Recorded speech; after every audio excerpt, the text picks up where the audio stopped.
23 maj. A ja vlen Krishti? Nëse ndokush vjen tek unë dhe nuk e urren atin e vet dhe nënën, gruan, fëmijët, vëllezërit dhe motrat, madje edhe jetën e vet, nuk mund të jetë discepulli im. Luka 14:26-27. Jezusi nuk ka frikë dhe turp të na thotë që në fillim më të keqen.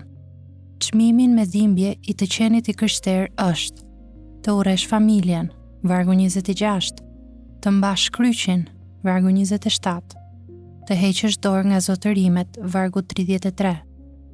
Në beslidhjen e hirit nuk ka asgjë të fshehur. Gjithçka është shkruar me shkronja të mëdha dhe të trasha. Nuk ka hir që nuk koston. Hiri është shumë i kushtueshëm. Eja dhe bëhu discepulli im. Kurse Satani e fsheh më të keqen dhe na tregon vetëm më të mirën. Gjithçka ka rëndësi në marrëveshjen me Satanin është shkrimi me shkronja të vogla në faqen e pasme. Në faqen e parë të marrëveshjes së tij është shkruar me shkronja të mëdha dhe të trasha: ju s'keni për të vdekur as pak, Zanafilla 3:4. Dhe të gjitha këto do të t'i jap nëse ti bie përmbys dhe më adhuron, Mateu 4:9.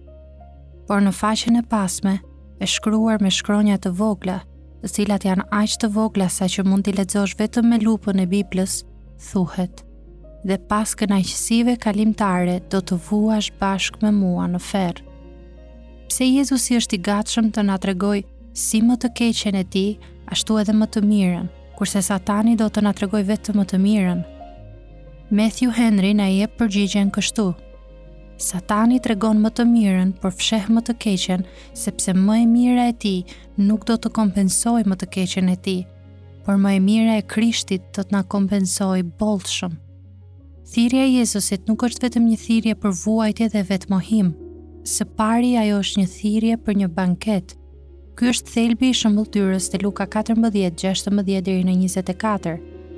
Jezusi gjithashtu na premton një ringjallje të lavdishme ku do të shpërblehen të gjitha humbjet e kësaj jete. Luka 14:14. Ai gjithashtu na thotë se do të na ndihmojë t'i durojmë vështirësitë. Luka 22:32. Dhe se Ati ynë do të na jap frymën e shenjtë. Luka 11:13. Jezusi na premton që edhe nëse na vrasin për mbretërinë, as edhe një fije floku e kokës suaj nuk do të humbas. Luka 21:18. Kjo do të thotë se kur ulemi dhe llogarisim çmimin e ndjekjes së Jezusit, kur llogarisim më të keqen dhe më të mirën, del se ai ja vlen.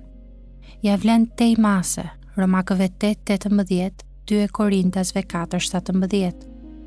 Nuk është kështu me Satanin. Buka e nxjerr me hile është e ëmbël për njeriu, por pastaj goja e tij do të mbushet me zaje.